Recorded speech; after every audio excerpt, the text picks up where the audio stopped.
Hola a todos, mi nombre es María Laura Meléndez Durán y hoy les vengo a hablar sobre el tema que escogí para mi organizador gráfico, que es el proyecto Brain. Primero que todo les voy a contextualizar sobre quién ideó este proyecto y en qué consiste.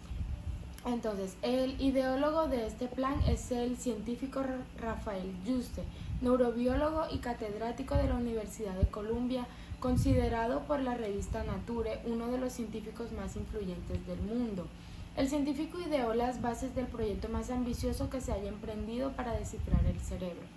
Aunque se ha podido identificar cómo funcionan las neuronas de manera individual y cuál es su estructura celular y molecular, es muy poco lo que se conoce acerca de los circuitos cerebrales humanos. El cerebro pesa entre 1,2 y 1,5 kilos, tiene alrededor de 100.000 millones de neuronas, el equivalente al número de estrellas en una galaxia, y a pesar de que cabe en una mano, es un órgano aún indescifrable. El proyecto Brain está relacionado con desarrollar técnicas que aún no existen para poder ver la capacidad total a la que puede llegar nuestro cerebro, ayudando así a entender los circuitos neuronales que son los que manejan la mente.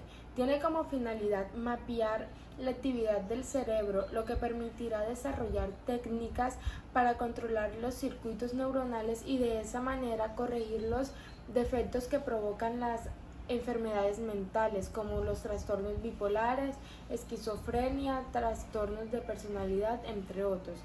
Podrían ser estudiadas desde el punto de vista más interno. Al final, la mente está en el cerebro, es por lo que Yuste insiste en invertir tal cantidad de dinero en la investigación de este proyecto, porque al conocerlo y tratarlo, seremos capaces de controlar la mente de las personas.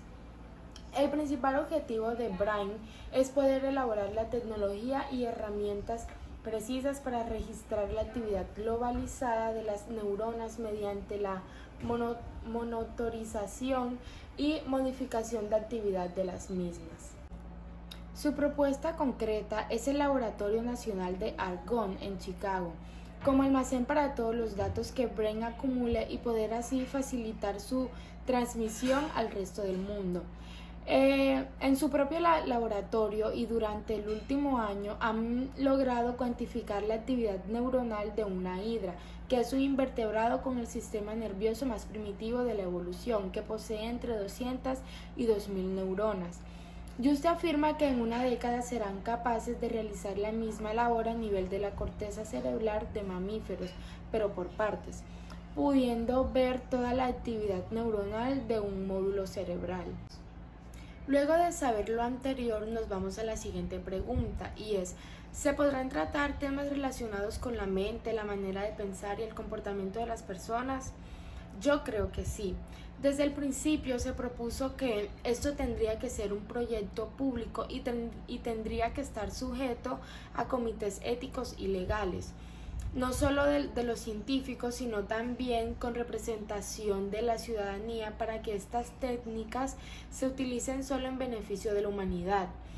Hay que ser optimistas y creer que se pueden usar de manera responsable. En el caso del proyecto Brain, podremos conocer e incluso alterar nuestra mente. Otra posibilidad es que se pueda leer la mente de las personas e interferir en su pensamiento, por eso tienen que estar bien llevadas.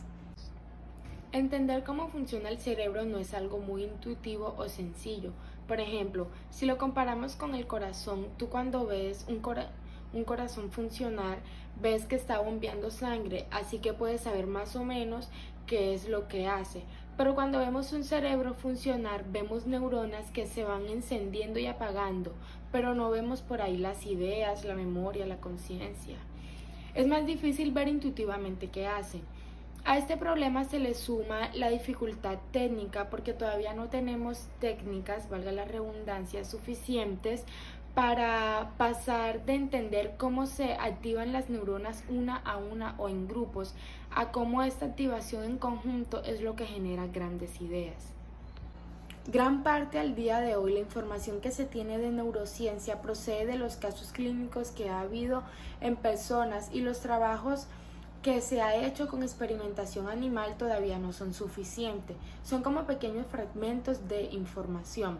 Es como si entender cómo funciona el cerebro fuera a ver una película y nosotros quisiéramos ver esta película, pero sin embargo solo tenemos pequeños fragmentos como un diálogo de 1 minuto donde solo hay el audio, unos fotogramas al principio de la película o un pedazo de la película de verdad, pero solo al final de los créditos.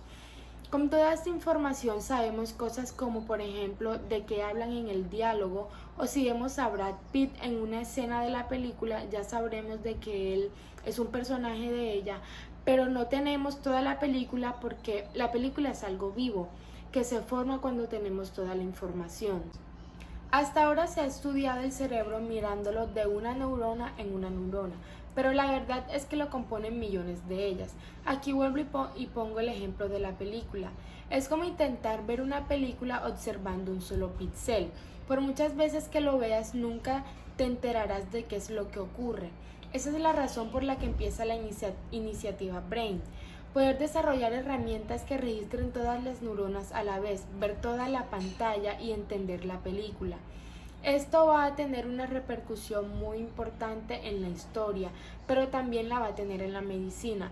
Muchas de las enfermedades mentales y neurológicas no tienen cura, porque es difícil arreglar una máquina si no sabes cómo funciona. Al saberlo, podremos encontrar la solución a esas enfermedades.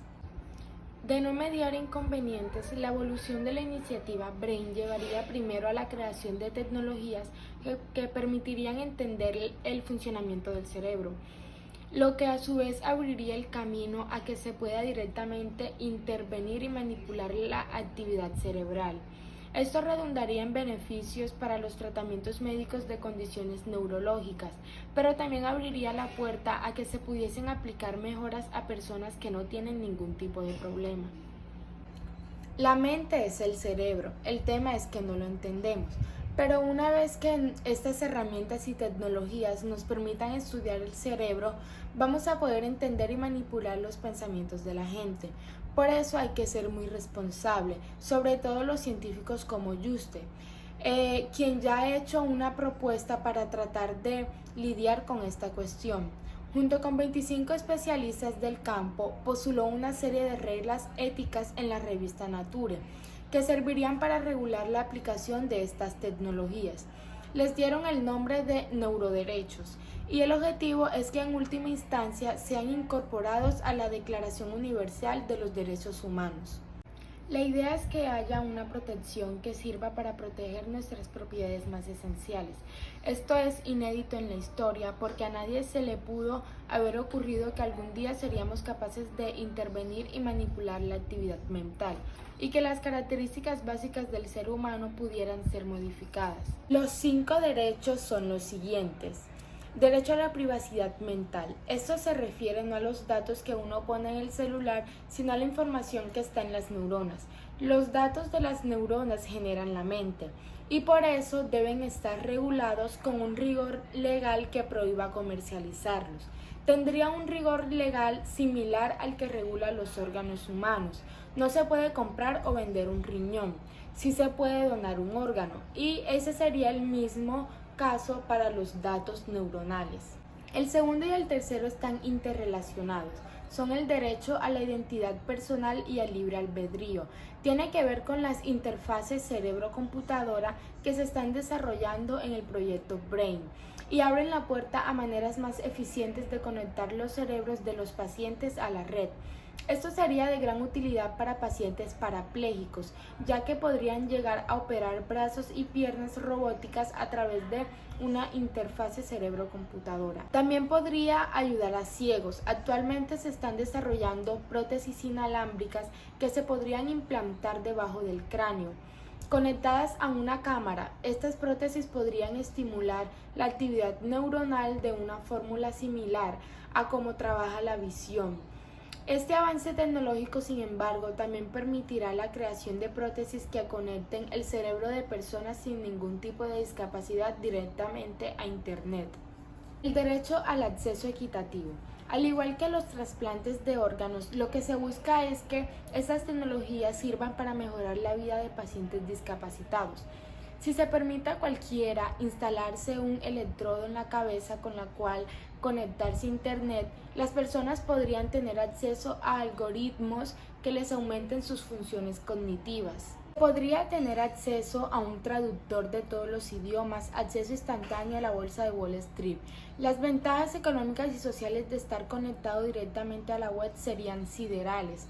Esto significa que podría haber personas cognitivamente aumentadas y otras que no. Una fractura social entre dos tipos de seres humanos, entre quienes tienen acceso a la tecnología y quienes no. Quien recibe este tipo de implantes deberá tomarse en base a argumentos médicos y no económicos o sociales. Derecho a la no discriminación o al resguardo de los sesgos de los algoritmos. Las prótesis que se instalarán en los pacientes funcionarán con algoritmos de inteligencia artificial creados por programadores e ingenieros de software. Es sabido que los algoritmos reflejan sesgos, que son los sesgos inconscientes de las personas que las crean. Si eso termina en dispositivos dentro del cerebro humano, se corre el riesgo de que las personas terminen con esos mismos sesgos. Al manipular el cerebro de las personas, hay que tener un celo máximo de que lo que ingrese allí esté limpio.